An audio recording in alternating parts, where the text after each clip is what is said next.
We've covered insertion and search from a binary search tree in the previous video. Now let's look at how to remove a node.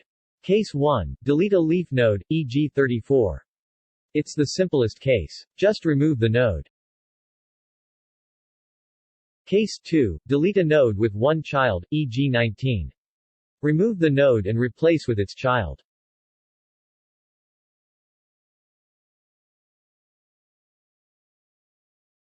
Case 3. Delete a node with two children, e.g. 15. Replace the node with either its in-order predecessor node or in-order successor node.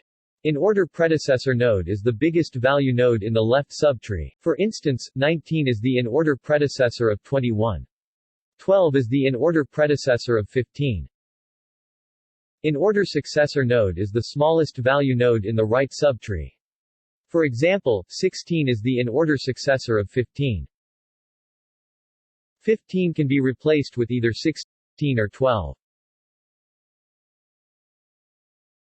Consistently using the in-order predecessor or the in-order successor for every instance can lead to an unbalanced tree. So implementation select one or the other at different times. Exercise time. Delete root node 21. Hint. Replace 21 with in-order predecessor 19 or in-order successor 23. Like, share, and subscribe.